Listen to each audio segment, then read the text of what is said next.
Partial Breakaway Podcast with your hosts Nick and Junior and producer Vince, bringing you elite fantasy hockey information to help you win your fantasy leagues and win at life.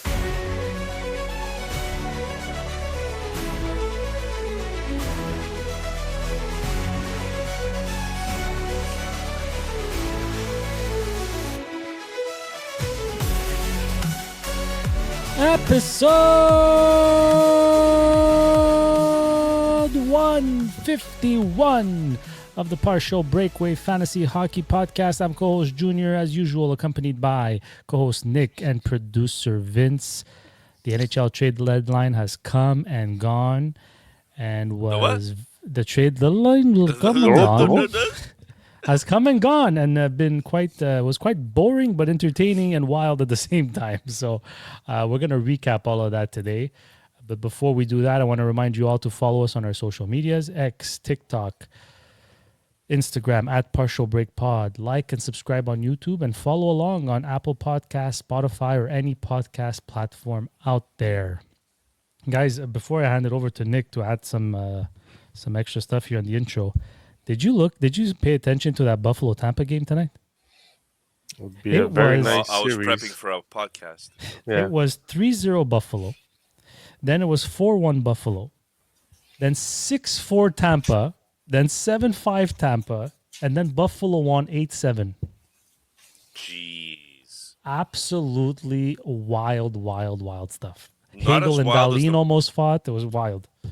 Not as wild as, not as wild, but the Montreal Canadiens game against LA was back and forth like that as well, right? Well, their whole trip was back and forth, the Yeah. West Coast. Yeah, basically, we forgot how to defend Yeah. Montreal. I think Well, it's going to be a common theme, though, down the stretch We also here. don't have a goalie that can make a proper save in the proper time. I think that's going to be Montreal's biggest issue. Well, this maybe year. that was addressed in Then- the trade deadline. We'll go over it. Maybe. Nick, We'll do you have go over it, but anything guys- to add? Yeah, well, look, one thing for sure, 66% of our viewers are not following us on YouTube. So if you do watch our podcast on YouTube, please hit that follow button. It really helps us get our numbers up, helps the algorithm. Feel free to comment on everything we talk about, because the whole point of this podcast is for us to have discussions and enjoy fantasy hockey together and have a big community. So that's what we're hoping for. So if you guys want to jump in and tell us we're idiots, or tell us we're good, or tell us anything at all regarding some of the trades, your opinions, that might be really helpful for us, and we would appreciate it.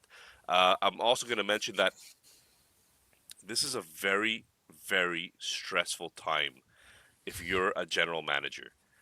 And I don't know about you guys, but I don't get paid millions of dollars, and I play this silly little game called fantasy hockey, which is done on a computer with friends. And I'm trading away McKinnon in one of my leagues because I want to do a rebuild, and he's like my last star on my team. And I'm getting heart palpitations. I'm thinking about it in the middle of the night. I'm waking up thinking about it. Well, what if listener Bats does this? And what if listener Joe does that? And what if my co-host does this? And what if I get stabbed in the back by my brother-in-law? All these things. It is what it is, they my just friend. culminate into a very stressful time of the year. I could just imagine what it's like to actually be in these war rooms with these actual NHL teams where real money's on the table, where millions of dollars and human beings are being traded like fodder back and forth. It's absolutely insane to me. It's a fun time of the year, but I could understand why it's stressful. I have a question for you guys. My ultimate goal one day is to be able to have a fantasy league of 32 teams and dress a full NHL lineup, like a full NHL structure fantasy league. How realistic do you think that is? Not It's very unrealistic. Because Alright. people won't be interested in fourth Well, liners. how many fourth liners? do you Yeah, need? exactly. Your That's league pro is- scouting. Yeah, but we barely have time to keep up with the leagues that we're in. You want to do a full in? You're Like nuts. the Llama League is 50 contracts, right? You start 23, right, on your regular roster. You have 50 total contracts that are NHL contracts, and then you have up to 90 with prospects and rights and reserves, right? So that's a 90-person pool times 11 teams that are already there. Yeah. Okay, that's 990 players we're already dealing with. You want to add more? Like, I Oh don't yeah, oh understand. yeah, full pin. I don't know, man. You Mm. kind of lose the luster after a while. Yeah, exactly. I think so. Okay, so enough talk, and let's get into some of the trades that happened at trade deadline. Or that didn't happen. Oddman Rush.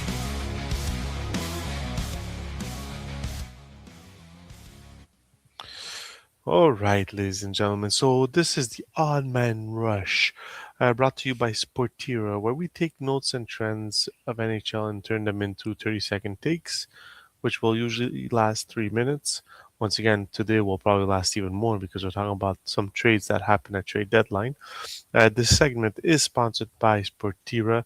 You can visit the website at www.sportira.com for all your apparel, team uniform needs. Follow them on Instagram as well at sportira.apparel. So, before we talk about the trades that did happen, like Junior said, let's talk about two players that were on the top 10 board but never got traded. So,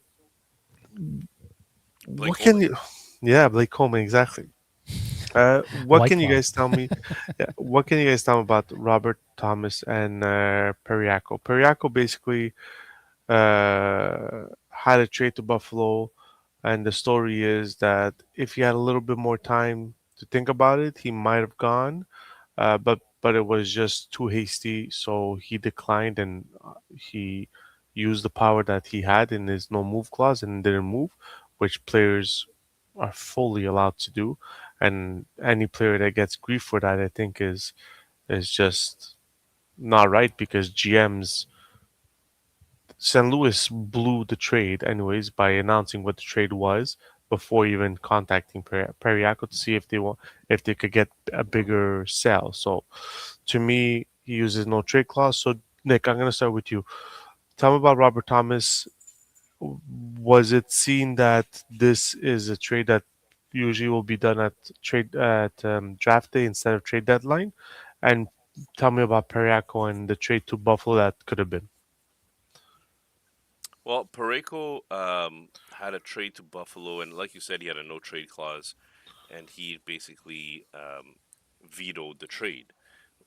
And you're right that he did negotiate that as part of his contract with St. Louis.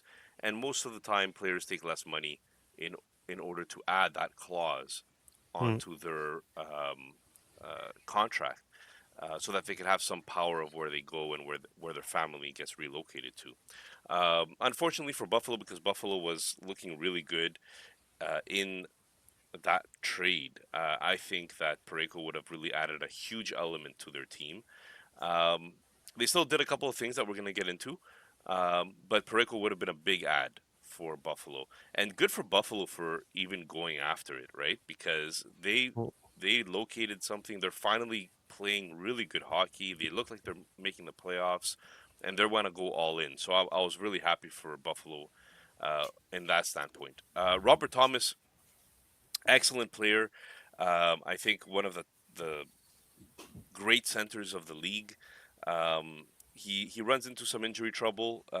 He's only played, I think, one full season in his career, but with the time that he does play, he's usually point per game. So I believe that Pareko is a great player. I think Robert Thomas would have even been a bigger ad for any team that would have gotten him. But St. Louis was very right. They stuck to their guns. They mm. said, "This is my offer. You can't just microwave some chili pops and send them over to me." Because I hear a microwave there in the background somewhere. Yeah, well, guys, once again, Tanya needs to make her presence felt on our podcast. So I don't know what she's done. Maybe popcorn. She might be Oh, nice. microwaving. I Ah, Are you think. gonna get nice, nice some? romantic night with I the know. wife No, tonight. no, no. Netflix Ooh. and Netflix and Netflix and chill chill. night. No, definitely. She's just warming up water apparently. So Oh, so That's it's that's audiobook and sleep yeah, night then. yeah. E- audiobook and sleep night. even though we have a kettle that warms up water. Without beeping, right? Yeah, she thought, and she's still in the microwave. Like it's amazing. Oh, this is Back to Robert amazing. Thomas, guys. Her Yeah, Back to her go uh, Robert Nick. her brain Thomas. is fried with Uh, Zeppuli oil. Yeah. Love the player. Love the player. I actually was really hoping to get him in a trade as part of a package for McKinnon. Um, and great player to have. Injuries do scare me a little bit, but let's call a spade here. I still think he's a point per game player. Okay, Junior, when you before you get into your thing, with all this going on, is there even a way to uh mesh Robert Thomas with Mend. No, mesh. I mean, like the relationship with St. Louis and Robert Thomas seems to be broken right now because of Yeah, everything. it's Mend is inevitable. the right word. So at the end of the day, could it be put back together, or is this just a trade waiting to happen in the No, future? I think it's a trade waiting to happen. Before I get into it, I just want to say like the insiders need to chill out. Like if you don't have something for sure official, you can't be letting shit like that out. Like it's people's families, people like the first rumor that came out was Robert Thomas and Pareko for like Josh Norris, Owen Power, and somebody else. Imagine that. And then after it was a first and Murtka for Pareko, which was being said it's in the final stages, or all this stupid lingo these insiders have. Anyways, Dude, on that thing, the problem is in today's day, it's I in want to be today's first day, and not right. yeah, exactly. It's I'd rather be first than and take the chance of not being right. But you, But that's how it actually works nowadays. Yeah, Armstrong, the People GM of care St. less Louis, about being truthful or right. They care yeah, more about being well, exactly. first. I don't want to give him more attention than he deserves. But there's a hockey insider there on X.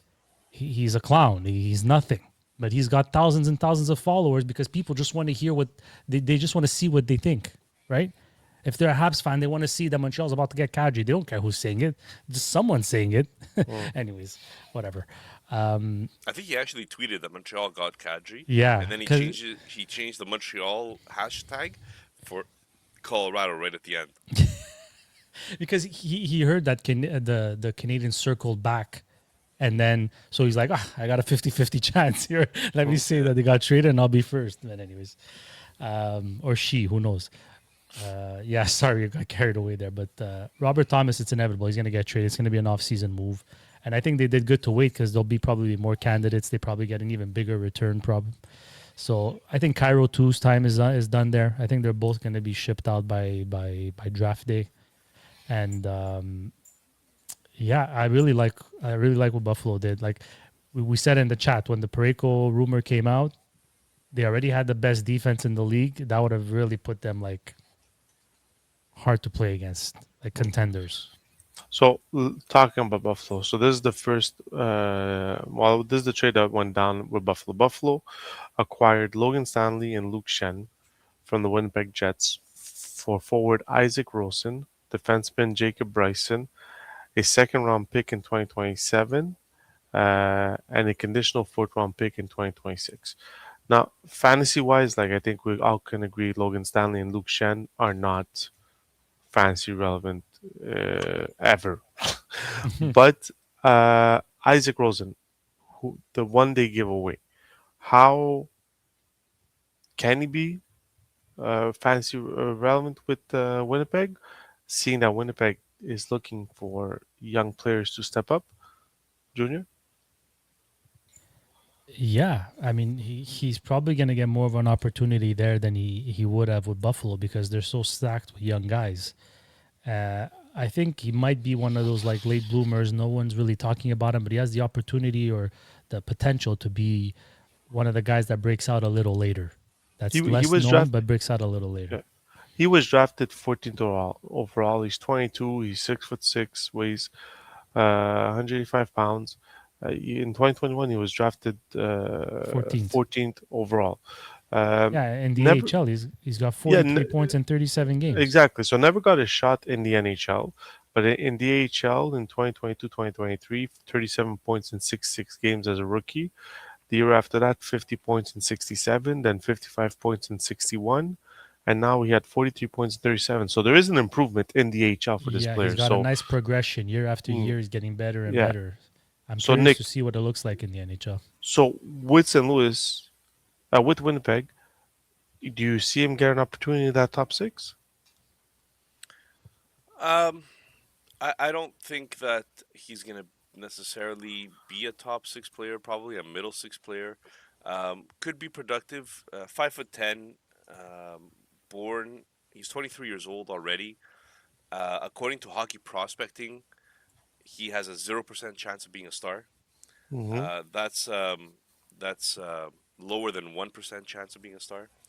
But they also didn't trade for star players, right? Like this is a Mm-hmm. prospect that we're talking about.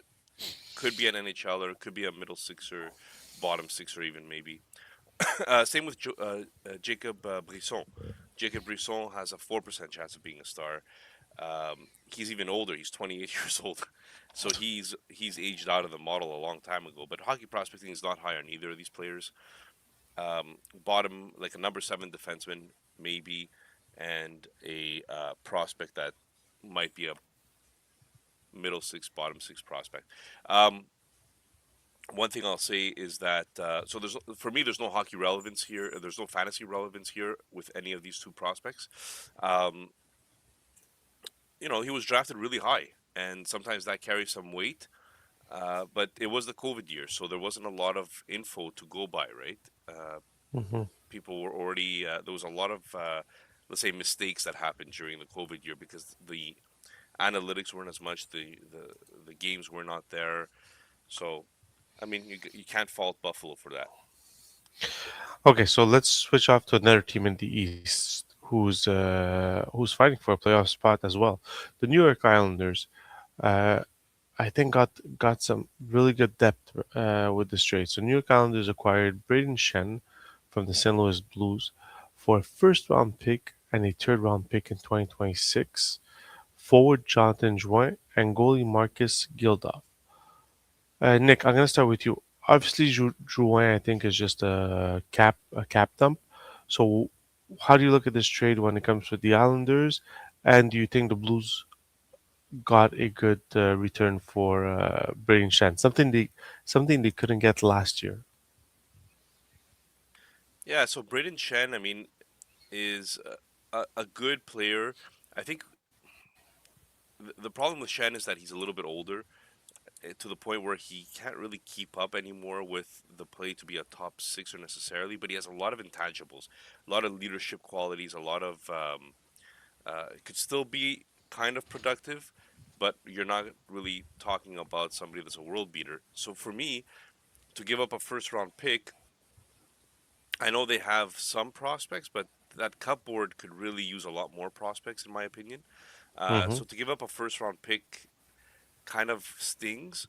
And I know that Marcus Gidloff is a goalie that, you have Sorokin, so you don't really need prospect goalies. You kind of need some prospect goalies, right? Coming up the Yeah. pipeline. I still think this is a lot to give up for an aging veteran. I get it that it's for a playoff push or a playoff run, but I don't like the trade on the Islanders side. Okay. Are, Joe? are, are they really a Braden Shen away from being a contender for the cup? I get it. You have him for one more year, so there's term on his contract.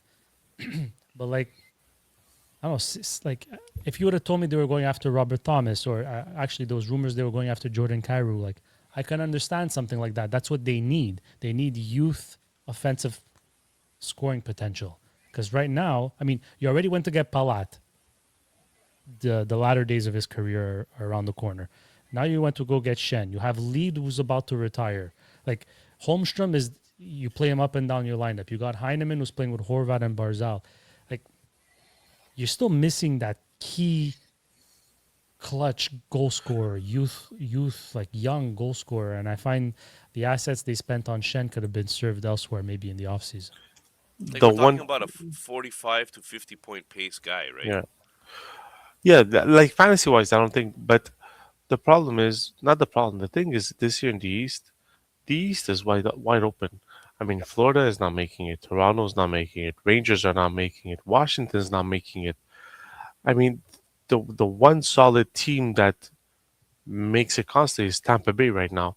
Everyone else, it's almost teams that haven't made it in 10 years. Buffalo hasn't made it in the longest time in the playoffs. Detroit hasn't made it in the longest time. Montreal made it last year, and before that was A what long seven time. long time. Like Pittsburgh, are they for real? Carolina is Carolina. I mean, Carolina and Tampa Bay are the teams there, but I guess the Islanders saw. Listen, we have an opportunity to try and to get a in a weaker playoff situation than usual. Why not take that chance?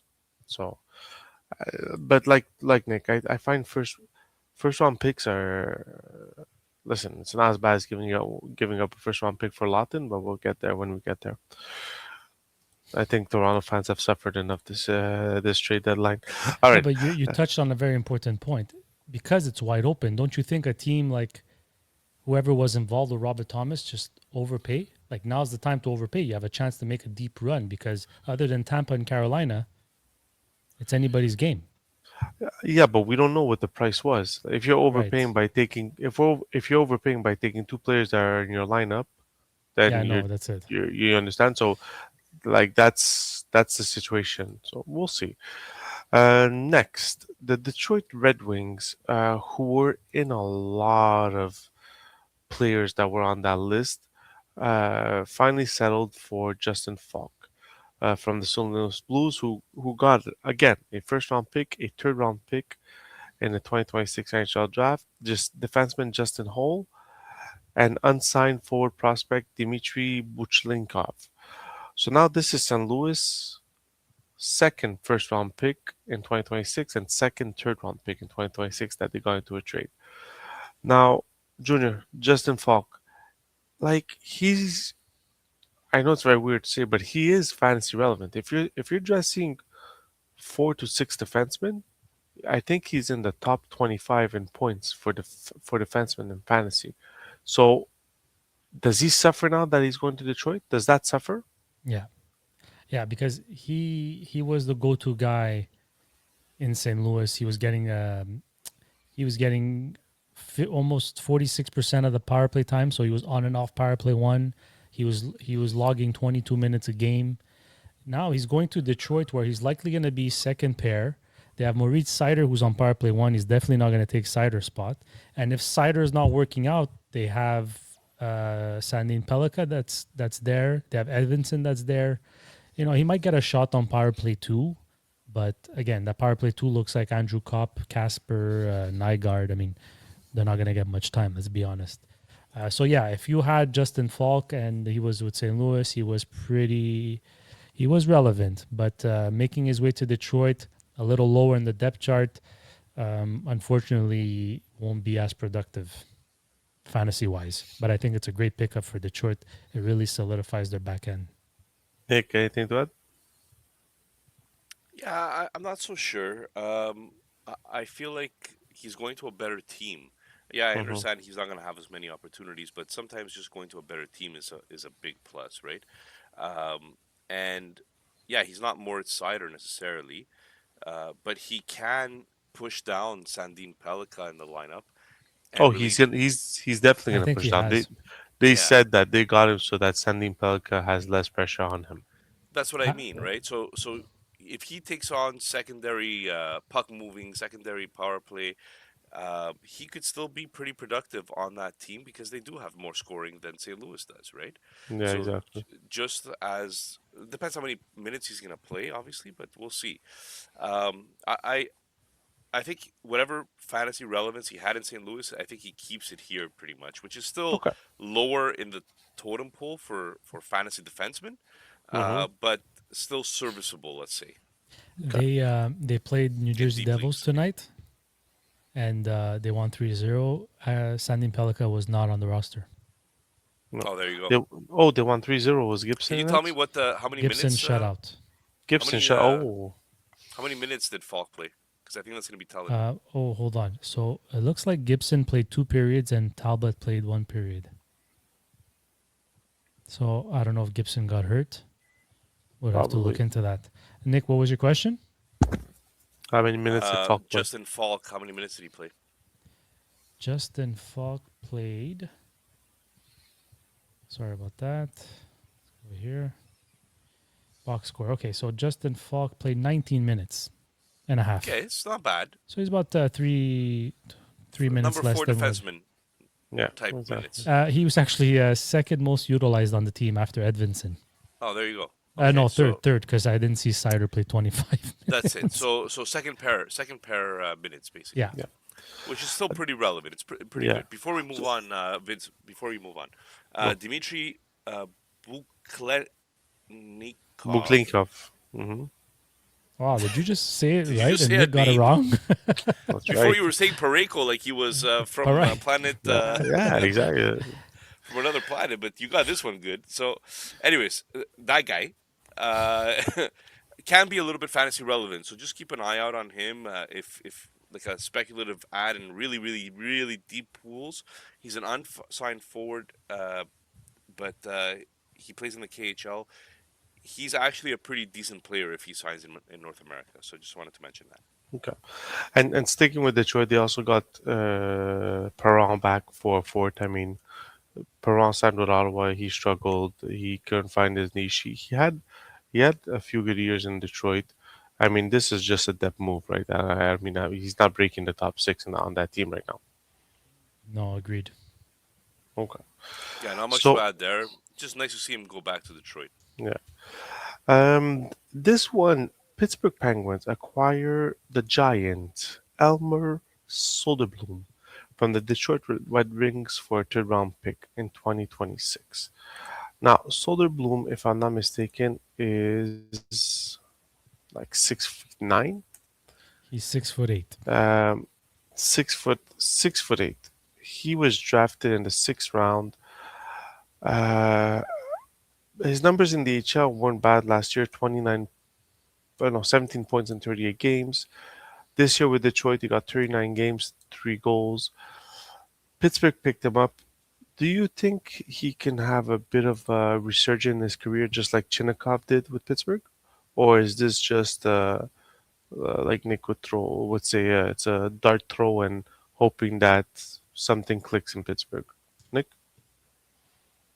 Oh, I think it's a dart throw for sure. They didn't really acquire much. It was a third round pick. So it's not like anybody's breaking the bank necessarily for this player. According to Hockey Prospecting, he's a 0% chance of being a star as well. So again, I mean, but you do need bottom four, bottom six players, right? Like Mm, we talk mostly fantasy hockey here. We don't really talk real hockey, but in real hockey, I can see where he has some value. But no star probability to me means probably not fantasy relevant. He they played today. They beat the Bruins 5-4 in overtime. He logged 10 minutes 21 seconds. He was a -2, managed 3 shots on goal. He was on the line with Minus three shots? no, How do you he do got minus three. three shots? No, he was -2 and managed 3 shots Oh, on goal. managed. oh, okay. That would have been funny. He was on the line with He shot on his Kindle. own net. He was on a line with Kindle and the other rookie, Avery Hayes. Okay. So, but again, like you said, dart throw. I don't think it's going to be. I own him. I was hoping for a little boost, but I don't think so. Get him off Kindle's line. He's ruining Kindle. All right. So next thing we're going to talk about is Colorado. They made a few moves, obviously a big What move. So, about what? so first they acquired defenseman Nick Blankberg from Nashville Predators for a fifth round pick in 2027. Then they went to pick up Nicolas Roy from the Maple Leafs for a conditional first round pick in 2027 and a conditional fifth round pick in 2026. And then the biggest move that they made was reacquiring Nazem Kadri for a fourth round pick in 2027 from the Calgary. Calgary and a fourth round pick in 2027. And Calgary gets a conditional first in 2028, a conditional second round pick in 2027, forward Victor Olofsson, and unsigned forward prospect Maximilian Coran. I feel Colorado has a GM like listener Bamia. They're just giving out the first round picks in for the next 10 Shots years. fired. Blah, blah, blah. so so Nick, like I mean the Nicolas Roy is more, we all know it's more of a dead boom, but what can you tell me about Kadri and Blankenberg? Well, I'll tell you, Blackenberg is one of the guys that I really like. I actually heard about him first in the Keeping Carlson podcast, fellow THPN podcast, by the way. And Blackenberg was basically somebody that's like a seventh defenseman, but when he comes on, he usually gets second power play. He's like a good offensive player, but he's 5'9". So he doesn't log a lot of minutes, and like his average time on ice is usually not super high. But in this particular case, this year he had 17 minutes of time on ice average, almost 18 minutes, pacing for 35 points. That's fantasy relevant in some leagues, but mostly just a spot start here and there if you have a waiver wire leagues, right? Hmm. Um, as far as Nicolas Roy, I mean, Nicolas Roy is somebody that, he's a third liner. If your league has face-offs, great. I can't see much else from Nicolas Roy. The big get here is obviously Kadri. So are you trading? Is it Kadri? Do you trade You kind of Kadri pulled a when? lot of these together, so it's really hard to talk about all Yeah, these yeah, yeah, guys that's at it. the same No, time. but it's because I want to concentrate mostly on Kadri because I find he is the biggest one, the most relevant one. Yeah, Because the thing with Kadri is whoever owned Kadri in fantasy was gonna have a very hard time to trade him because he was playing in Calgary. Him going to Colorado and knowing that he still has another 4 years, does it facilitate now fantasy GMs on trading Kadri, and does the price change? Absolutely, it should. It should. I mean, the last time he played with Colorado, which was 1, 2, 3, 4, 5 years ago, 2021, 2022, Hmm. he paced for 100 points. And he's only 1 year removed, or not even a full year removed, from a 35 goal season with the Calgary Flames. Last year, he had 35 goals on that team. The year before that, 29. The year before that, 24. And he played 82 games, 82 games, 82 games. So, I mean, he was still fantasy relevant this year. His play took a bit of a dip, and now, we all know he was a bit unhappy there and stuff. But he didn't start the game with McKinnon. The second they put him with McKinnon, they scored a goal. Now, Landeskog is out. Lehkonen is out. He's going to get all the opportunities in the world, and he's going to get number one power play. So, if you have Kadri and you're not contending, you could probably get a ransom at this deadline if your trade deadline hasn't passed yet. yeah. I think you have to be very careful. What Junior said is very important. Um, it depends on his deployment because they have a lot of mouths to feed over in Colorado. So if he's playing with a McKinnon or he's playing second line minutes, he's playing top power play or even second power play. Kadri's value has increased tremendously because of this. But if he ends up being on a third line role, right now all of a sudden you're not seeing that, so you have to keep an eye and pay attention to the lineups and how Colorado plans to use him moving forward. So far, so good. I think Junior. Yeah, so So, I'll just tell you how many minutes he played today in his first game versus Minnesota. He had one assist plus one, 21 minutes and 47 seconds. That's first line minutes. That's so first line. this, McKinnon played 22 minutes and 29 seconds. Yeah, that's so, first line minutes. so the offer I Crazy. got was to pick up Nazem Kadri for a middle round pick. That's not gonna happen anymore, right?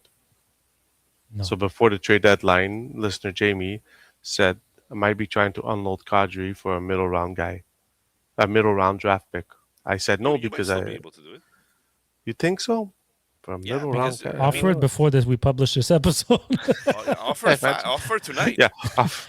And by the way, 5 shots on goal today for Kadri also. Naz. So God damn Naz. All right, so you know what everybody's here to listen to Better about than the Montreal. Lafreniere. Yeah, look at it. Shots fired. Montreal Canadiens, according to Elliot Freeman, had a deal in place last oh minute with a baby. team for a player. However, either the deal fell through last minute or they ran out of time. So to expand on this, because there's more information that came out on this, still, like we said, the sources on Twitter are on X is on X. So they're saying that it was the other team that bailed out last minute, and people are assuming more and more that it was for a right-handed D-man. So our question of the day is, who do you think that player is? So, Junior, I'm gonna go to you first. Who do you think? Because it's not like Elliot said. It was just he says it was a trade that was gonna change the landscape of the It, Montreal it Canadiens. was a big. So Yeah. I So it's don't not. think It's anybody actually linked both those rumors together. I could be mm, wrong, but from what I saw, nobody actually linked the rumor of the right-handed D and the other team backing out and the big trade that didn't happen that Kent Husek could go to the off season. No one today there linked those was together. today there was some people that linked it, but like I said, it's not. If I It's had not to a guess, Dreger or Friedman. So that's why I'm asking. Who would you think that they're? That's a it's question of the day, by the way, for Yes, our yes. listeners out there. I we're want to gonna know who post it you guys tomorrow. think. Yeah, Yeah, I want to know who you guys think was this big trade that didn't go down. or yeah. Do you guys have an idea? I was thinking more I as have a a name. as a center more so than a right-handed D. Yeah, Like but You're gonna I say was Robert assuming Thomas? it was Byfield. Byfield. Wow. Byfield. Yeah, Yeah. I don't think he's on the block at all. Well, but guys, this player was not on the block. This was it was a name that wasn't rumored. It was a name that Really? wasn't. They were saying Montreal was going after a player that potentially wasn't rumored, I, I, I don't know. or it could just be Robert Thomas. No, I don't think it was Robert Thomas. I think Robert Thomas, they weren't availed last. I don't think it was Robert Thomas. I think, well, like I told Nick, I think it's Nemec with New Jersey. I think, They don't need that type of player though. well, yeah, It I depends had, what you, they you, you, project Ryan you, Backer to you, be. you don't take Nemec over Carrier and Yeah, but Nemec is not going to kill penalty. Like Carrier is a penalty kill, even though he sucks at it. But he's a Oh penalty boy, killer. He's a third pairing guy. I don't know. you I should take mean, off that shirt right I now. wouldn't mind Nemec at all. By all means, I'll take him. yeah, yeah. But I Could think have it been was Nemec. Nemec. is he a Could have I been right-handed think, Nemec. D? yeah, he's right-handed D. I So I thought think, maybe it was Parenko at first or oh, Paraiko, as Vincent. Paraiko. Right. Um, that's what I thought it was at first. But I think everybody should comment on this. Just let us know what you guys thought this trade should have been, would have been, and Byfield. then we Byfield's could. an interesting name. Byfield's an I- interesting one. If if it Robert was Thomas, right-handed D, possibly Nemec, um, Paraiko. if I had to Um, guess right-handed D, I'd say Schneider from the Rangers. Yeah, but yeah, does that type of player change? Like even Nemec, does he Yeah, that's change the it. landscape of like the You're words he right. used was it was change it was gonna change the landscape of the Montreal Canadiens. Ah, fuck So it. like so Maybe it that was means it's a Matthew two Nyes or C. Austin Matthews. Maybe it was a Toronto Montreal deal. imagine. To me, it Jeff was Courtnall style. to me that like Or the Russ biggest Courtnall, I trade, should say. Or the I don't biggest remember. trade that we could have done was for a center, like a center to play with back of Suzuki or in front of Suzuki. That's the So only thing I can who possibly think of that Okay, makes that so big I'm of a going to deal. list you the teams that were out of because no one would make that kind of a trade if they're in the playoffs, right? mm, So these are the teams that are not in the playoffs that don't even have a chance to make it. Then That we're gonna were go for a word for our sellers. sponsor. mm. Flyers, Capitals, Devils, Panthers, Maple Leafs, and Rangers. Anybody Mich- there that comes to mind that could change the landscape of your team? Michkov, Laf- Can Lafreniere? you imagine if it was Mishkov? Connect Lafreniere. me. Lafreniere. But then in the West, Lafreniere Jesus. would have been a big one. They're looking for a The winker. Predators maybe, but they're still in the hunt, sort of. But okay, Kings, Predators, Jets, Blues, Flames, Blackhawks, Canucks. I mean, unless it was Elias Pettersson and Ronick, it was a dual package. I don't know, but Guys, You imagine think? with Shane. Imagine with Shane, right? Do you think? You guys think it was maybe like a Wallstat? Oh, We're everybody's thinking D. Everybody's thinking D. forward, Yeah, yeah, you're right. You're but right. maybe nobody's saying goalie. goalie. Right? A Oof. Wallstat would have changed the complexion of the Montreal Canadiens moving forward. Yes, You know what? This 100%. this this is an interesting topic. So, to everyone out there, if you have a name, listen. Look, we give you some names. If you have another name, we just want a conversation going on. So go ahead, leave a message. Junior's gonna post this on Instagram tomorrow. The question of the day. Uh, we will interact with you and see what options are interesting. And then you know what? If this trade happens in the summer, we'll find out who was right and I'm who was convinced wrong. it's Wallstat now. You know Guys, that, eh? I'm guys, convinced. like the I'm rumor went convinced. away for a while, but maybe a Sidney Crosby. Ah, here we go. I thought of Uh, that. I thought of that because that would have changed the complexion, but I just don't know for how Wipe it. long, right? But Yeah, exactly. Yeah, All that right. would have that been is like like that changes everything. Like you're everything. getting Yes, Yeah. yes. the whole All world right. Yeah. flips upside down over here. Let's. I'll just do a word. We'll continue with Wow. all Now the I think it's trades that are Crosby. going. Freaking Nick jumping ship all the time. Okay, so we'll Oh yeah, do. like you did with Tage Thompson, eh? I trade for him, I trade him away. I trade for him, I trade him away. And I got what I wanted, so stop being a Mm, sourpuss about it. yeah, yeah. Okay, so a word from our sponsors, DraftKings. DraftKings Sportsbooks, an official sports betting partner of the NHL, is built for the fastest game on the ice. With player props and live betting, every shift, every shot, every save gives you options to get in on the game with DraftKings Sportsbooks. New customers, bet $5, and if your bet wins, you'll get $300 in bonus bets instantly.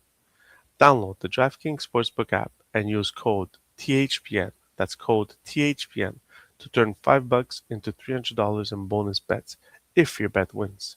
In partnership with DraftKings, the crown is yours. Gambling problem? Call 1-800-GAMBLER. New York? Call 877-78-HOPE-NY or text HOPE-NY. Connecticut? Call 888-789-7777 or visit ccpg.org. On behalf of Boot Hill Casino in Kansas, wager tax pass-through may apply in Illinois. 21 plus in most states. Voided in Ontario and Quebec. Restrictions apply. Bet must win to receive bonus bets which expire in 7 days. Minimum odds required. For additional terms and responsible gaming resources, see dkng.co/audio. Limited time offer. Copyright 2026 NHL. All rights reserved. All right, so before Nick started being a sourpuss, let's go see what was the next trade over here.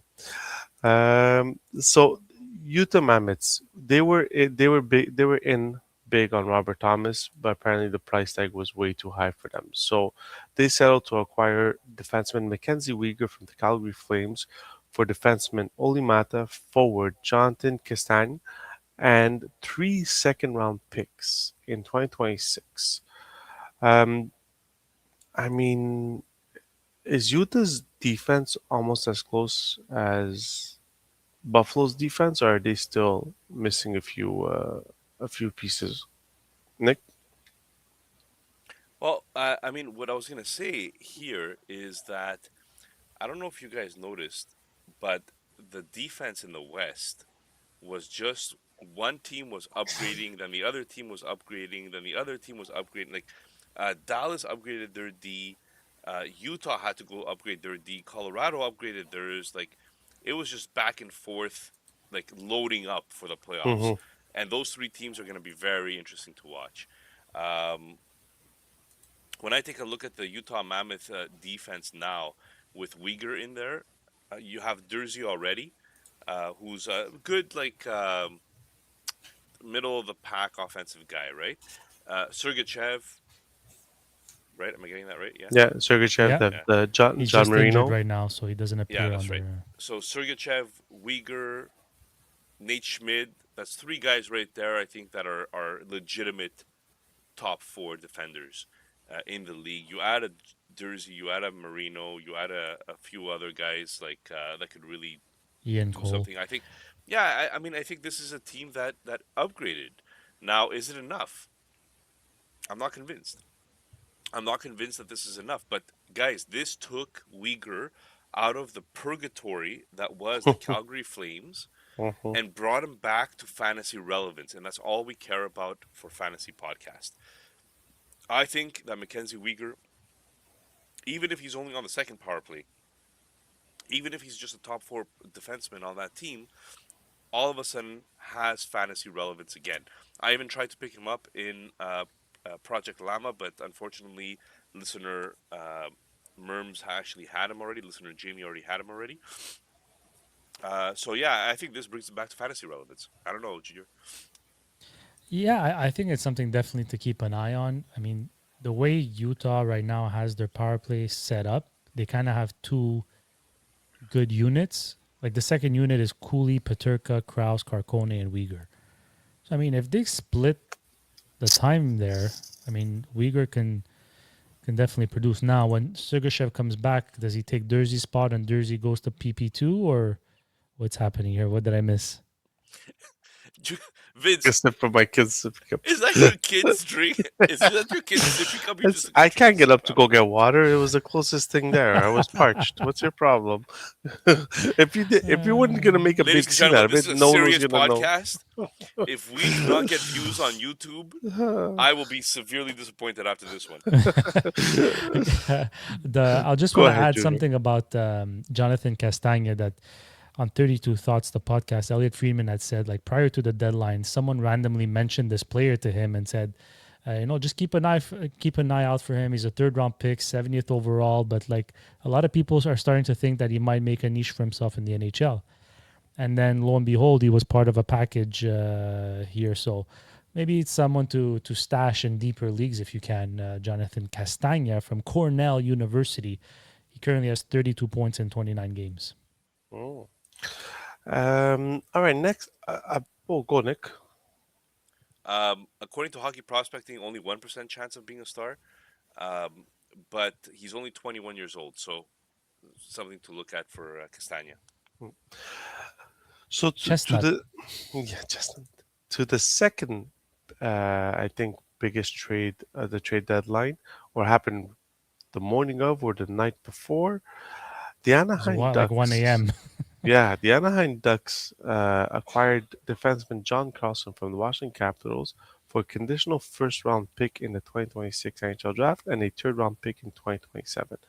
So this, from what the stories are out there, this happened uh, pretty quickly. They spoke about it. They came to an agreement. It was done.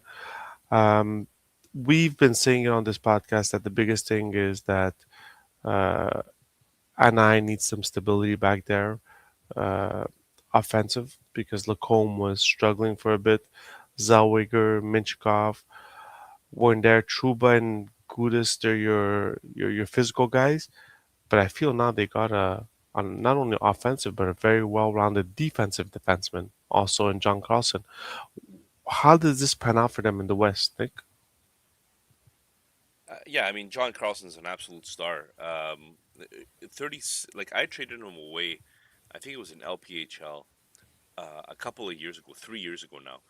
And the reason I traded him away is I'm like, oh, he's 33. He's going to start going down, the age gap. And the guy's on pace for 69 points this year. Like, absolutely phenomenal. He is injured, but actually, I'm not sure if he's injured or he's No, he's He's back. he's He's back. resting. practicing, Yeah, but he's he's He's not practicing. practicing. ready Okay. yet. So he was on pace though for 69 points this year. This is He's an absolutely phenomenal player. 22, 20, almost 23 minutes of ice time at the age of 36 years old. This is a huge get for Anaheim. In my opinion, it helps put less pressure on Lacombe, who's still a very young defenseman who just got a big pay raise, yes, but he's still a very young defenseman. And it helps Anaheim, again, in the Western Conference. All these teams are loading up on defensemen because that's what you need in the playoffs to succeed. You need a lot of them. So this is a great move for Anaheim. I love John Carlson. I think he's going to be productive the rest of the year too. Yeah, and he plays penalty. He was playing over 50% of the time on the penalty kill, and Anaheim is 24th in the league in the penalty kill. So that could be an aspect that improves with John Carlson, even though we know him more as an offensive player. And Nick, the crazy thing about pacing for 69 points is that he's on a team with Jacob Chikrin, Mm. who's got like 20 plus goals already. So it's really impressive.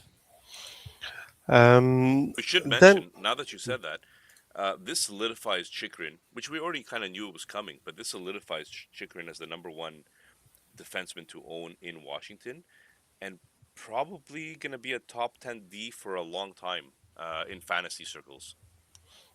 I who's just that? love what Washington is doing. Like I mentioned it on X there, but I love how they're taking a page out of the Tampa Bay Lightning book. You don't, there's no emotional attachment to your players. You have a process, you have a vision. If that player doesn't no longer fits your process and where you're going, it's okay to let to go your separate ways and give him another opportunity. And going to Anaheim is an excellent opportunity for him. And Capitals get some assets that's going to allow them to move forward with the younger crop that's coming in. That's exactly what I was trying to do with McKinnon, but Mm. yeah. But the question is the question now that we're with Washington, the question is who's their second defenseman now that's going to be replacing John Carlson? Is this Sandin's opportunity to come out and be an offensive defenseman for this team? Well, there's a player that's going to be joining the team probably at the end of the year, before the Look end of how the look how season. happy Nick is. I forgot about McKinnon. There's a little Cole Hudson that's going to be making his way pretty soon. In the meantime, though, they did also go trade for Ligren, Hmm. Timothy Ligren. But yeah, for now, I would assume it's Sandine until Cole Hudson comes and they gradually bring him in. Okay, and another young player, Calgary acquired Brennan Ottoman from the New York Rangers for Jacob Battaglia. I mean, we just kept this in here because Ottoman was a hot prospect coming in, especially he played a few games with the Rangers, showed some good positive stuff in his NHL games. He's 23 years old. He was drafted 16th overall. But unfortunately, like even in the AHL, 16 points in 26 games. The Rangers 1 point in 17 games. Can this change the scenery, Junior? Make it that he becomes the prospect, that number 16 pick that New York thought he could have been, or is this just a guy who's just gonna try become basically, I'd say like a Michael McCarron, where he's gonna try to fit on the third or fourth line of the team? It's really hard. I mean, like one of us wackos had a bold prediction that he would, I don't know, score 20 goals or something this year. You crazy people, you. But it's hard. Like he's only ever averaged 9 minutes a game. He's never averaged more than 10 minutes a game. So how much of an opportunity did he really get? Now he was on a team that was expected to win. He's going on a team now that's trying to find a new core, a new niche. Maybe he can find his spot there. He hasn't quite hit 24 years old yet. He's only played 42 career games. So I think the story's still there to be written for Brennan Othman. I always liked him, but it's starting. Time is starting to tick. Yeah, so I think it was our good friend Victor Nuno who posted on Twitter after this trade, and he said that basically Cooley has overtaken his spot. Cooley Yeah. does a lot of the similar things that Othman does, and he has shown a knack for some scoring and a lot of hits. So Cooley kind of took over, and Othman never really had an opportunity after that to showcase. Um, do I think Othman is as good as Cooley? I mean, potentially, but I think that's the level that you're kind of looking at, right? You're not looking at a surefire top six player anymore. Hmm. Now you're looking more of a middle six kind of guy, bottom six kind of guy in Othman, and you need those players. But fantasy relevance, unfortunately, doesn't look like it's very very high. Hockey prospecting has him graduating at a 1% chance of being a star. So again, we're talking about very low probabilities that this guy turns into something that's going to be extremely fantasy relevant points wise. And now the Edmonton Oilers, they traded for a goalie. They signed a goalie. They traded for two goalies, and they still have goalie problems. But yet they did not go get a third goalie. But they did get Connor Murphy on defense from the Chicago Blackhawks for a second round pick in 2028. And I think the bigger acquisition is Jason Dickinson and Colton Dock from Chicago for Andrew Mangiapane, a conditional first round pick in the 2027 draft. So, I mean, Nick Murphy, I don't think it's a big. I mean, it shores up their defense. He's a very good defensive defenseman, that which they need because they have a lot of holes there. But for Dickinson, do you think that he could like is he's 30 years old. He was a 29th overall pick. I mean, his best seasons 22 goals, 13 assists, 35 points with Chicago in 2023 24. This year, 6 goals, 7 assists, 13 points in 47 games. Eh, Where do you see him fit in Edmonton right now? Well, he's another Philip Dano. He's a player that's going to get you about 30 points a year. Not fantasy relevant whatsoever, but great for Edmonton because if you can't get your goaltending right, the best next thing that you could do is go out there and get defensive players to help out your goalies the best you can. So Connor Murphy is a very good penalty killer, a very good defensive defenseman, like you said, in blocks leagues, and maybe he does something for you, but he's not a point producer. Neither is Jason Dickinson. Both of these guys are just defensive defensemen or defensive forward, um, and they're going to help real life Edmonton. They're not going to help any fantasy teams. And Nick, what does Hockey Prospecting have on Colton Dock? Like, do they see him as an NHLer, or is it just like that 2%, or is he in that 2 to 5%? He's higher than Othman, Oh, but he's at 3%. So 3%. Okay. not very high. But he has actually come out and started to become a little bit of a fourth liner guy that you could really rely on. So there's a possibility that he's their like Jake Evans player, fourth line type player. Sorry for all the Montreal references. I'm just trying to like give you guys a visual of what he would look like. And he's most likely a fourth liner that could maybe kill some penalties and win some faceoffs and hopefully do those things in Edmonton. Junior? I came across this stat. Okay, since January 1st, McDavid has 36 points. Bouchard has 35 points. Draisaitl has 34 points, ranking them second, third, and fourth in the league in points since January 1st. Edmonton Oilers record since January 1st, 10, 10, and 2. 23rd best record in the National Hockey League. That's some wild stats, man. I don't know. Like, I'm starting to question. Maybe they don't need to be better defensively. Maybe they just need secondary scoring. As crazy as that sounds, like, I don't know. I don't know. But McDavid took a pay cut to stay on this team, and what they did with that cap space, I don't know if that justifies going for the cup or not. I can't wait for next year's I can't wait for next year's trade deadline when McDavid's up for grabs. It's gonna be amazing. Listen, listener Maybe it was Tasso, McDavid. listener Tasso is a huge Edmonton fan. So is my buddy Tommy. Huge Edmonton fans. There's still hope that this is gonna help you guys out in the playoffs. More important for listener Tasso is you got Max Crosby from the Raiders. So congratulations. Please take care of my boy. He was commitment I to was an excellence. I was an So NFL gotta reference. gotta throw them in there. Listen, for Take care Edmonton, of him, Tasso. for Edmonton to make a run in this playoff, one of their goalies needs to start turn into fire, because there's way too many goals that are going in on that team for them to be even relevant in the playoffs. Guys, what if they try to convince Marc-Andre Fleury to come out of retirement? Is it too late now? Was the deadline Oh, the last? yeah, but Is that the I don't know the limit? rules. I I don't don't know know. what the rule I is, but mean, what do you I have don't to know if lose at he's this point?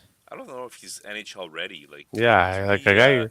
to be on the I'm, couch Yeah, for 9 months and then hey, come in and play some playoffs for us. some would question if Jarry and Ingram are NHL ready, and they've been in the league all year. So, so we'll see. Okay, so another Connor team that Milfrey will help.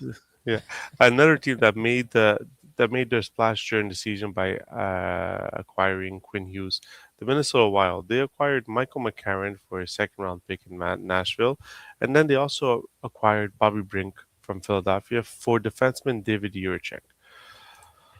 Jiricek is on his third team in not very long in the NFL, in the NHL.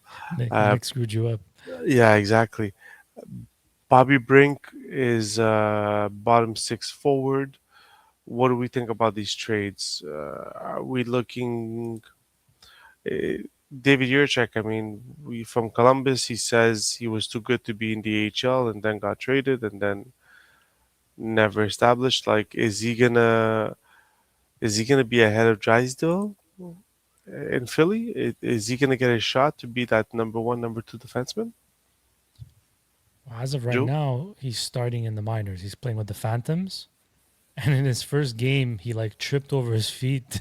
The other team scored a goal he because of that. And but then on the flip side, I think he also they ended up coming back and tying the game 4-4 or something, and he had like 2 or 3 points, so or a massive goal. So you get a bit of everything with him. It's a bit of a roller coaster ride.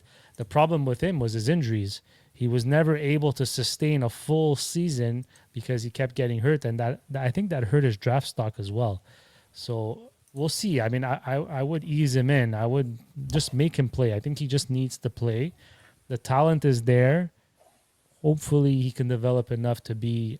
Look, he has less competition in Philadelphia. I think you guys can agree with that. So I think he just needs to play with the Phantoms for a bit in the AHL, and then next year come to camp ready, healthy, and see what kind of noise you can make. Nick? Look, hockey prospecting had him pretty high, 40% chance of being a star. So for people like listener Bamia who are seeing him kind of bounce around from one team to another, I think Bamia traded for him. There's still a chance. It's still very early. Like he's only 22 years old. It's very early in his development curve. He could be a late bloomer. I've just lost hope. Personally, I've lost a little bit of hope. It's too much. You know, one team trades you away when you're that young. It's a red flag. Two teams trade you away when you're that young. It's Hmm. another red flag. Like to me, it's very problematic. His brother, on the other hand, his brother looks amazing. Adam Yurichek looks amazing. Um, St. Louis, Thank you, right? Nick. you're welcome. I traded him to you for Emil Hemming. I regret it a little bit now that you backstabbed me, but I think that no, I think that David has lost a little bit of luster. I'm not gonna lie. 84 games played, 11 assists, 2 goals. I'm expecting more. Um, The Minnesota, though, the one guy I'm curious about is Bobby Brink, Mm, because if he gets good deployment, that's a kid that a lot of people were high on. And from what I see here, he was with Erickson Eck and Boldy today on the second line. yeah. So for anybody that's out there, the way I look at Bobby Brink is a lot less of a top six winger and a lot more of a Lekanen style. Yeah, So he's responsible defensively, whereas we thought, or at least I thought, that when he was coming out in the draft, that he was going to be an offensive dynamo. Not so. He's more of a defensively responsible player that could chip in offensively here and there. So I mean, don't look at Lekanen necessarily in Colorado playing with McKinnon, right? McKinnon makes everybody look good. Um, but just think of Lekanen in Montreal. I think that's where you're looking at with Bobby Brink. today he got power play 2 times, so he got 30% of the power play, Hmm. and he got 12 minutes and 52 seconds of ice time in his first game with his new team. But yeah, like you said, Nick, he's Lekkonen's like a complement to a duo, Yeah, and then you hope that rubs off on them and they have one of those 30 goal seasons. exactly, exactly. okay, I'll also say, sorry, before you move on, Vince, go ahead, Nick. I'll also say that. So this is going to be a really long episode, by the way, obviously because it's the trade deadline episode. We're probably not going to have a fantasy lens this week because Hmm. this one's going to go an hour and a half at least. So just letting everybody know the timeline there. And I just wanted to add, like you look at Minnesota's team. Minnesota is missing a center. I understand Erickson Ek is a serviceable player. He is not a top line center necessarily, and I know that they're using the winger approach where they have Boldy, they have Kaprizov, they have guys that could drive the play from the wing, Hmm. but they could really use a Robert Thomas. They could really Yeah, use there's a no good salary, my center. friend. There's Oh, no. If they would have Kaprasov, acquired Robert Thomas, Kaprasov this is would have been the getting team to beat. Kaprasov is getting at 17 million. Then you want to I think try to, Kadri would have looked amazing there too. By the way, yeah, Oh yeah. at 20% retention. Yeah, listen, it The would have been problem with nice Colorado to might Kadri just flip was pick him up that again. he's got 4 more years, and next year they gotta pay what's his name 17 million. Quinn Hughes. Yeah, and then No, Quinn Hughes, Kaprizov. Kaprasov, and then Quinn Hughes the year after that. He's got to If they want to sign. re-sign him, yeah, Oh exactly. yeah. So, okay, Columbus. I think this players, this player fantasy relevance gets boosted by this trade. Garland gets traded to Columbus. Vancouver gets a third round pick in 2026 and a second round pick in 2028. I'm not sure what's happening in Columbus.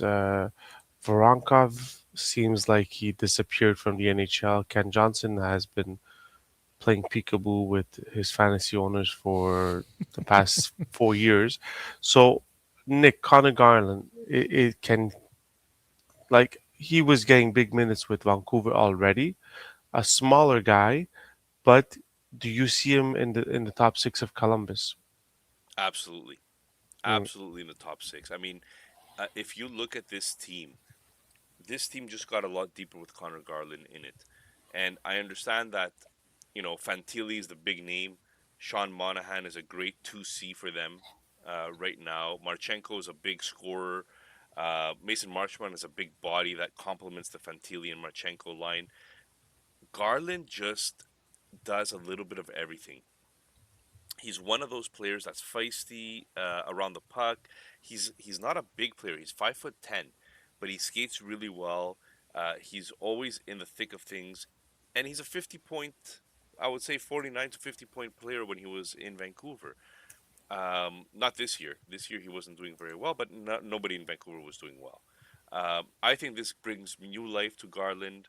I actually see him as being a top six staple on this Columbus team. And right now, it looks like he's playing with Kent Johnson and Monahan, which is great news, I think, for both Monahan and Kent Johnson. Julian? Yeah, not much else to add. Basically, the only thing I'm going to say, in addition to what Nick already said, is this type of player in this system always does well. They went to get Charlie Coyle, who's kind of a bit of the same type of player, gritty, has a nose for the net, can get some offensive punch. He's been doing well. They went to get Marchment when healthy. He's been producing on this team. So I see the same thing for Garland. He's smaller than those guys, but he's got the same style of play as them. And I can see him succeeding, especially if he's given top six Hard to play deployment. against, right? Like Hard to play every against. time I see Garland, I feel like he's hard to play against. Great forechecker, too. Yeah, that's why I think that's a big part of it. Yeah, Even a guy like Boone Jenner, the same type of players. These guys, they're a little bit redundant, but that's what makes Columbus who they are. yeah, they'll beat you with a bunch of hard workers.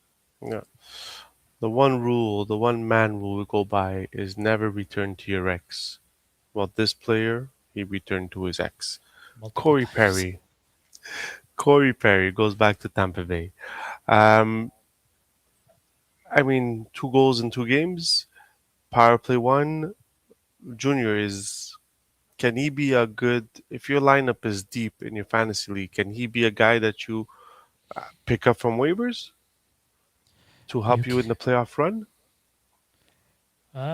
you can. He's a good depth guy to have. Look, right now Tampa Bay has a lot of depth injuries. We spoke a bit about it last week. I think it was Dominic James and a couple of other guys. But so he's got an opportunity, and he's definitely going to have his spot on a power play. That's his bread and butter. He was good when he was with Tampa. He was good when he was with LA. Anytime that guy's on the power play, you put him in front of the net, he gets points. His deployment is subtle. It's 15 minutes a game. Today was a little less because I think he got a 5-minute major. But he shoots the puck. He gets goals, and he's on a team that scores a lot of goals. So for me, yes, he's going to be one of those streamers, I think, more than anything. Nick? I think that's perfectly said. Nice. Look at you guys. I mean, we're just talking about this just because, I was thinking of getting it out, but it's something to talk about. Los Angeles Kings acquire Scott Lawton for a first round. I know, sorry, I mean a third round pick in 2026. I mean, Lawton is going to be. I mean, the story out there, I see unfortunately, what you did is. there. Yeah, I know. But the story out there, unfortunately, Toronto paid a first round pick for this guy, which Philly has, and it's a 2027 one, which will looks like it'll be a low one again if they have the same catastrophic season that they have this year. Um, I mean, Latin that player, a good number three centerman on LA with Kopitar behind Kopitar Byfield. Does this help them make a push to the playoffs in the West, Nick? I love it. I love the trade for you paid almost nothing for him. Hmm. And if you ask any of our Toronto friends, they were saying that Scott Lawton has been the best Leaf so far this season, even though the season is catastrophic. He's been one of the guys that goes in every single week and performs, or at least gives it his all, right? And you kind of see the effort every single week. You wish everybody does that on Toronto, and they would have been a much better team. So in that sense, yes, fantasy relevance not much here, right? I mean, third line center gives some depth to LA, which is great for LA. Fun to see the playoffs. Fun to see what LA does in the playoffs. Junior? Yeah, not much to add. I mean, Toronto's management really set them back a lot, and they'll have some big decisions to make in the off season. And by big, I mean, what do you do with Austin Matthews, who only has 2 years left on his contract?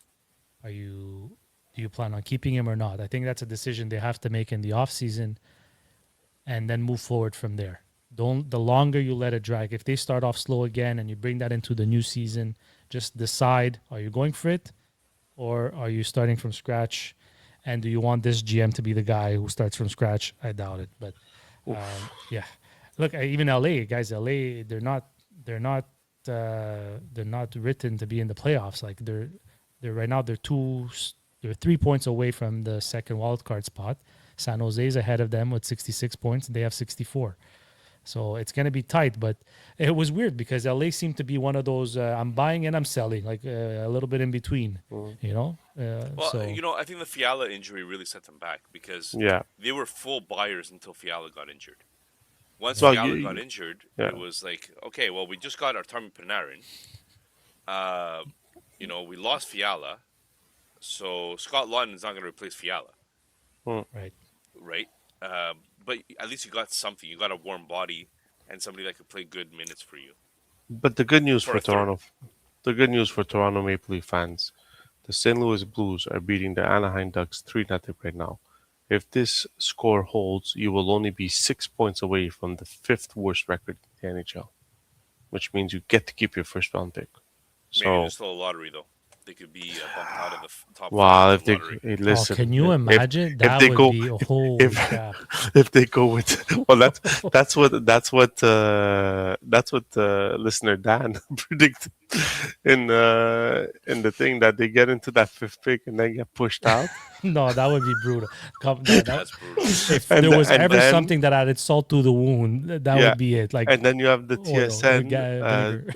yeah, and then you had the Oh yeah, TSN TSN panel that guys. had Toronto winning the whole uh, The lottery. lottery and picking McKenna first overall, which was amazing because everybody knows it was like Fixed. fixed, yeah, for sure. Fixed. But So okay, guys, like honestly though, if McKenna does go to Toronto and you just put him with y- Austin Matthews, yeah, yeah, Watch out, man. yeah, of Watch out. course. Again, I don't want to it's like think they that have far. Marner back. No, but Yeah, like yeah. I don't know if they deserve that.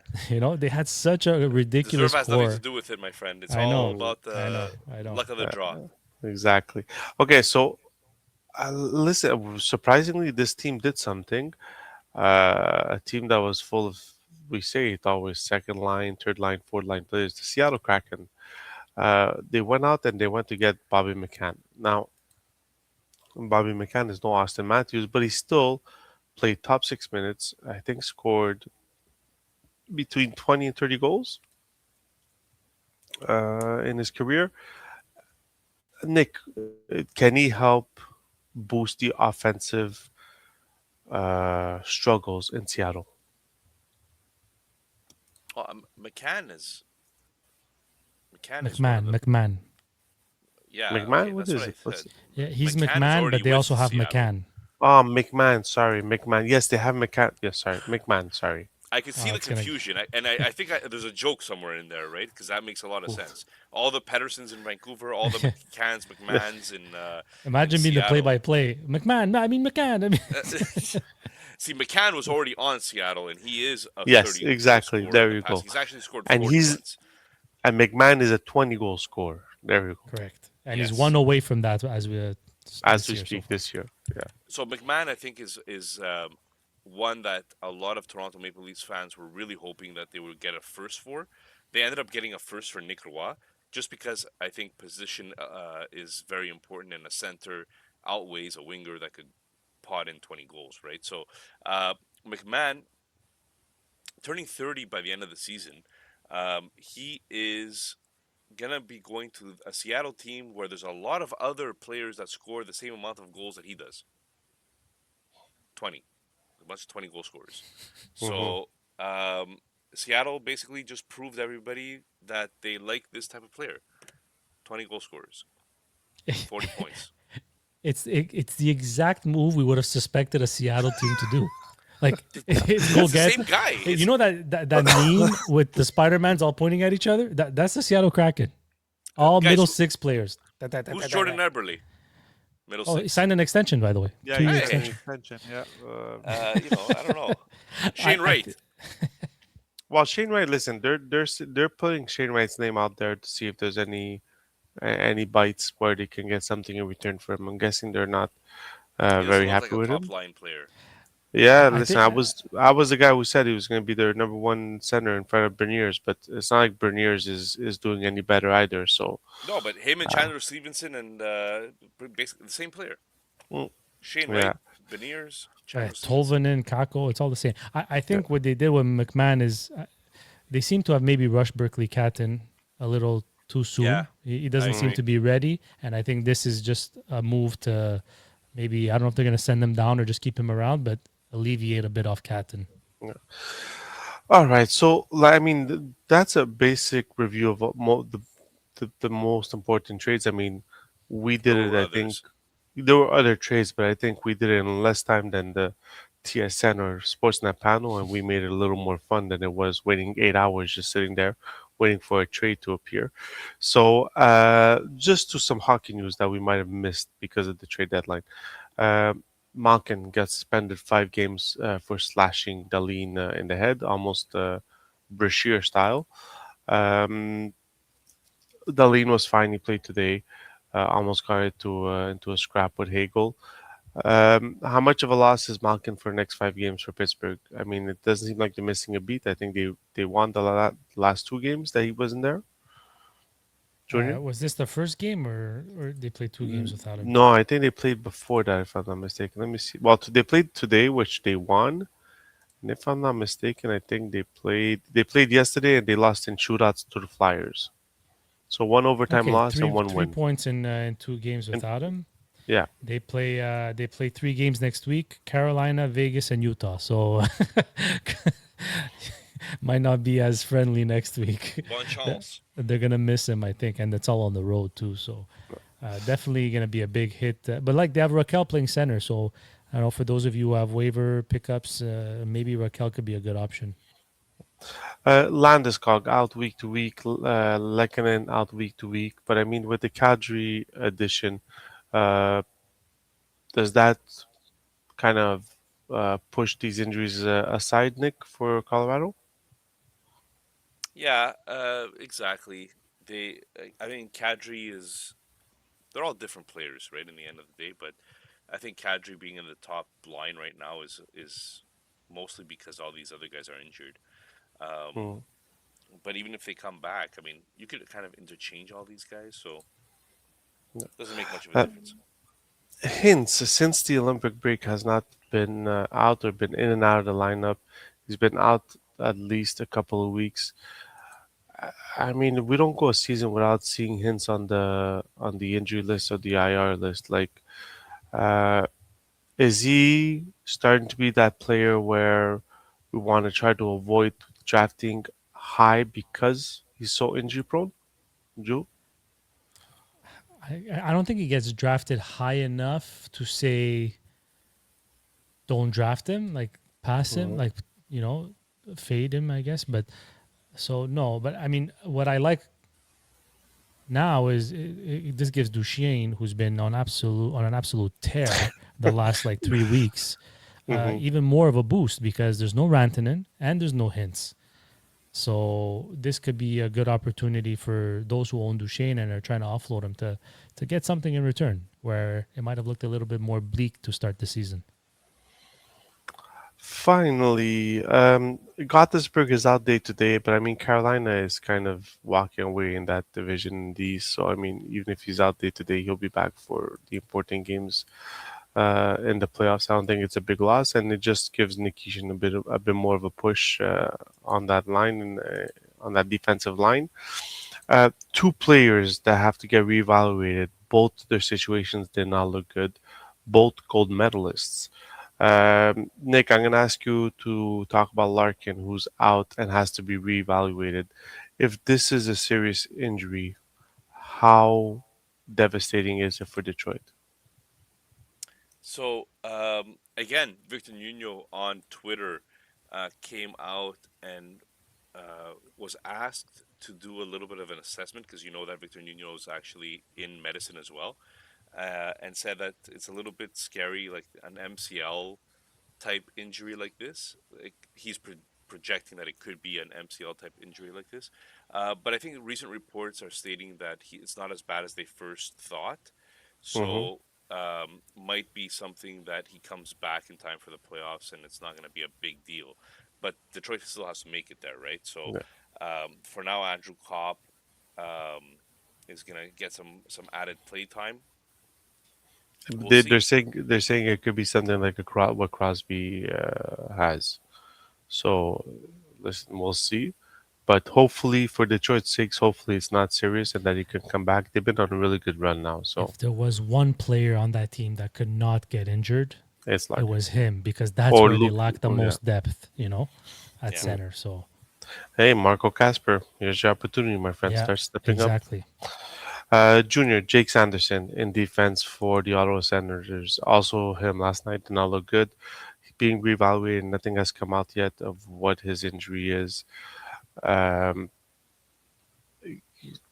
Ottawa's If fighting for a playoff spot. They're still fighting. I think they are. Looking at the standings here.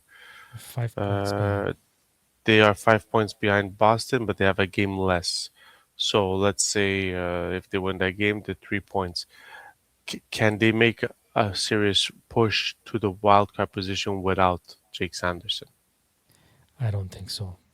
That's a guy that logs 20 almost 25 minutes a game.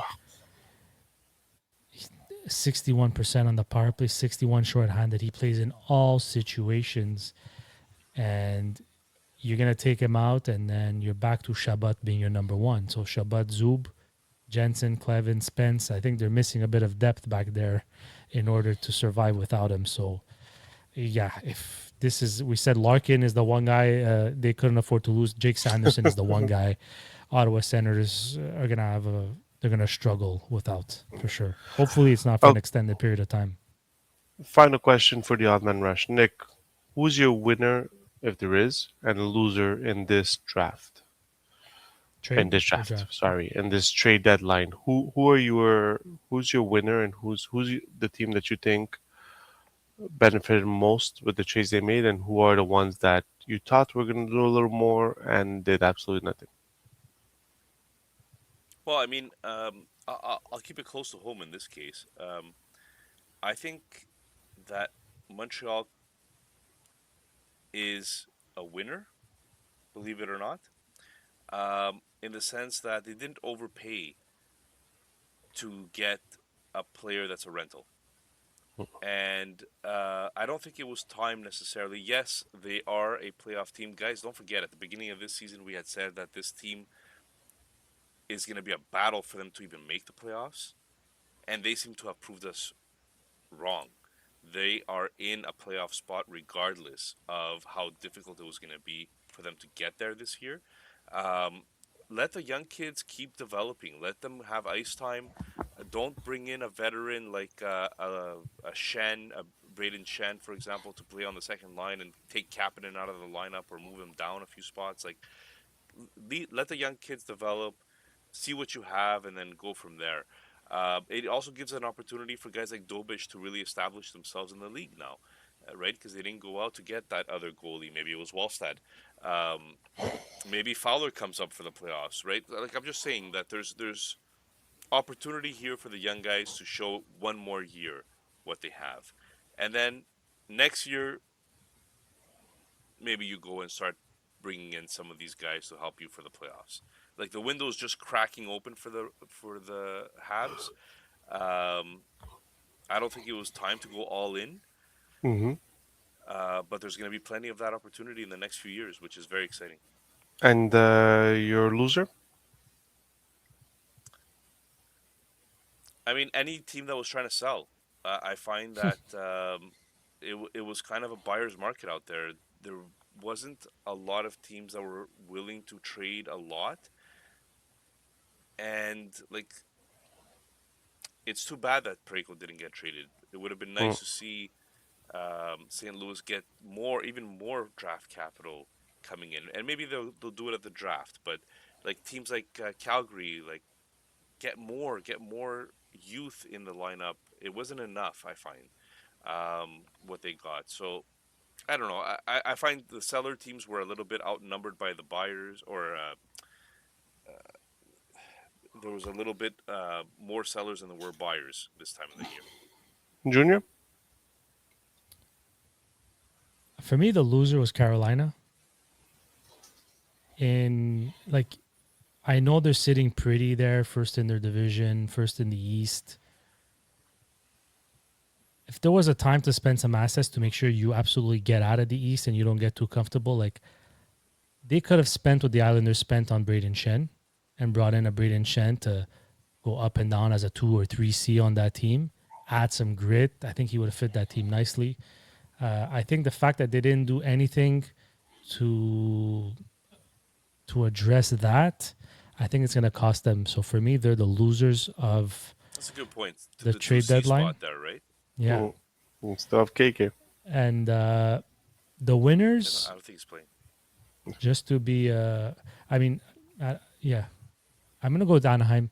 I think the John Carlson Carlson. addition was huge because that division is up for grabs. And if they could solidify their back end a little bit, because they can score, they can go with it with anyone. Like any of the teams in the West, they can score as much as they can. The problem is that they let in a lot. So if they could, they addressed a major need, and that's something that a lot of teams fail to do. So for me, they're the winners. Yeah. I'd say winners Colorado Avalanche. They had the leadership. Losers, I don't think Edmonton did enough for what they had. So I think Edmonton are the losers in my books. And there it is, ladies and gentlemen, an hour and a half of the Odd Man Rush. After this, we'll talk about the Pebble League.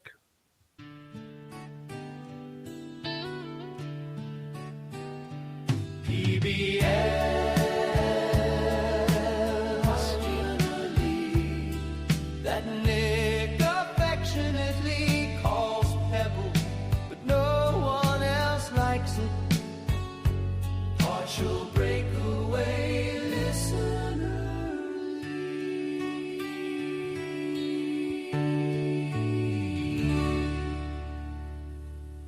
Alrighty then. So What a we banger song! Yeah, a banger song. banger Absolute song. banger after banger.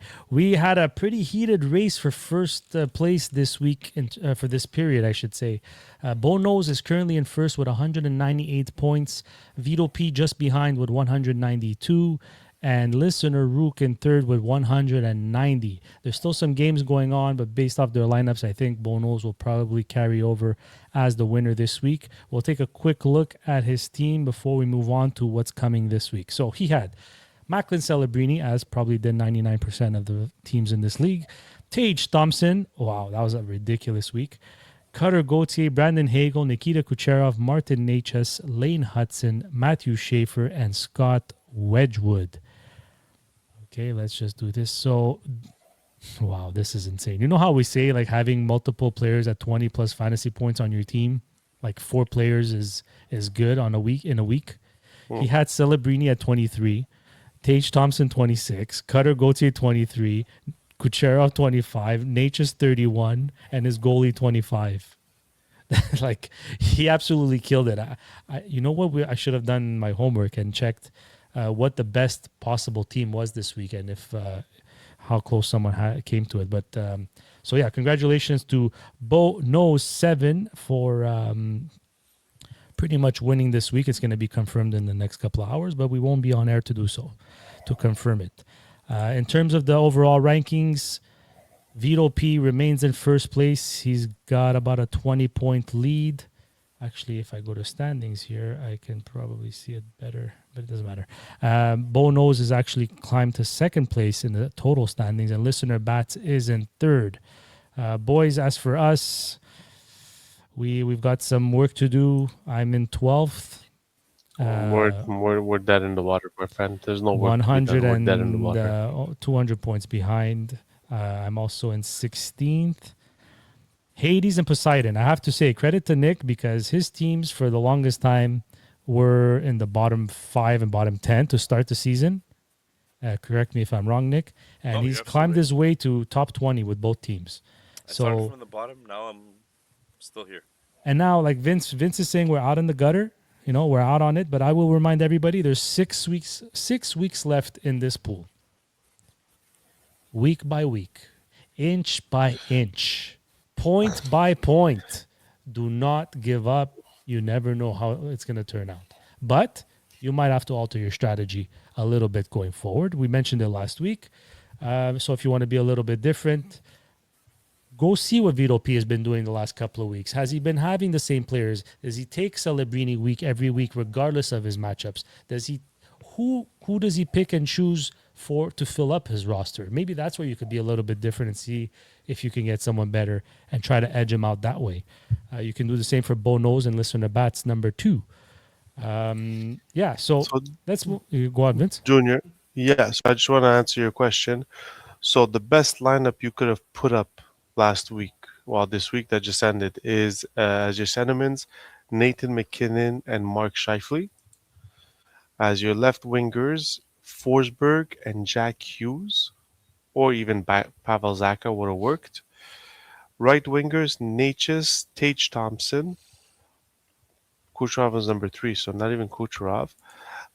In D, Makar Hiskinen, and goalie Wedgwood. Now, would that fit under the salary cap? No, definitely not. Definitely not. But the more of those players you had, I mean, the more of those players you had, the better chances you had. Exactly. That's a cute little way to put it, though. So, one very important note: there is a game at 4 p.m. Eastern tomorrow, Monday, March 9th. This is a game that was canceled and pushed past the deadline. I believe it's LA versus Columbus. So, make sure your lineups are done before 4 p.m. Eastern. 80% of the teams are playing 4 games. I'll run through them very quickly. Anaheim Ducks, Calgary Flames, Columbus Blue Jackets, Edmonton Oilers, Los Angeles Kings, Minnesota Wild, Montreal Canadiens, the Rangers, the Senators, the Flyers, the Sharks, the Kraken, the Blues, the Maple Leafs, Utah, Washington Capitals, and the Winnipeg Jets. There's only one team playing 2 games. And regardless, I think it's a team to stay away from for a while now. The New Jersey Devils are only playing 2 games this week. Everybody else is playing 3 or 4. In terms of strength of schedule, position rating, here we go. Easiest schedules on the week are the Ottawa Senators. They're playing 4 games this week. They're playing the Vancouver Canucks, the Montreal Canadiens, the Anaheim Ducks, and the San Jose Sharks. You could probably already tell why they have the easier strength of schedule, because all of these teams probably average 4 goals a game against. The Nashville Predators and the Toronto Maple Leafs also have easy schedules. Toronto also playing 4 games, also playing Montreal and Anaheim. So yeah, those, and Nashville's playing 3 games: Seattle, Vancouver, and Edmonton. Boys, I'll hand it over to you. I'll start with you, Nick, since Vince spoke a lot during that last during the odd man rush. So we'll give him a mini break here. What's your strategy this week? What's your lineup looking like, and what should the listeners know going into this week? Well, I actually looked at Utah as maybe one of the second, if not the easiest strength of schedule. I thought Utah has a pretty easy schedule. They're playing Chicago twice, Pittsburgh and Minnesota. Sixth easiest schedule this week. So, but I like them. I like that team right now the way it stands. So I'm putting Clayton Keller in. I'm putting Gunther in, and I'm putting Vijmelka from Utah in. Hopefully he gets those two Chicago games. Leo Carlson is going to be in my lineup. They're playing 4 times this week as well. Celebrini is a staple in my lineup from now on. I'm never taking him out until he starts signing for $10 million. Cutter Gauthier is in there. Paterka is in there for Utah as well. I forgot about him before. Jackson Lacombe from Anaheim and Darren Radish. I think he's the fifth best defenseman in the league, and I traded him for almost nothing. So, yes, these are my lineups for this week. Yeah, listen, you where I am in the standings, you shouldn't be listening to what I tell you right now. But I'm staying put. I'm hard headed. I'm going with teams that play 4 games. Yeah, I smashed the Utah and Montreal Canadian players. Montreal to win a game has to score 5 goals at this point. So I put some of their top players, and Utah have some good ELC contracts. So I put those two together, and not that it's gonna make a difference, but that's what I would be looking into right now. And how many weeks are left, Junior, till 6 weeks. 6 weeks? So it's gonna Yeah. be an interesting race between Vito P and Bo. Listener Bats is still there at 57. Drew 22 is at 85 points behind him. So I think I consider anybody who's under 100 points is still somewhat alive. Yeah, there's 5 teams behind Vito P that are within 100 points. Yeah. It's yeah. I mean, look, anything could happen. And Vince, I mentioned Nick, but your team Max D did climb the rankings as well. They're just outside the top 20 at 22nd spot. Yeah, So, you want I to know mean, something, Junior? what? You Max haven't D is changed my that team. lineup. Max D is my team that I haven't changed the lineup since the beginning of the year. Macklin Celebrini, Nathan McKinnon, Kyle Connor, Morgan Geeky, Ivan Demidov, Alex Tuck, Lane Hudson, Matthew Schaefer, and Dustin Wolf. That's Vince's untouchable team, I guess. Yeah. I don't have much to add. The guys you guys mentioned are the teams I like: Minnesota, Ottawa, Montreal, Utah, Toronto, and Edmonton. So I haven't done my lineup yet, but I will based off the strength of schedule of those teams. And guys, I think that's about it. We will start planning our playoff pool because we want to gather as many teams as we can. We're going to do it again, the partial breakaway battle royale. It's going to be discussed. We might make some tweaks. We'll see. But just stay tuned for that, and we'll let you guys know what it's all about, how to access, and what the rules are in the coming weeks. Guys, I think after an hour and 38 minutes, we can start playing the Sign outro. off. Yeah. I think. I'm still waiting for a nice little joke. Oh, wow.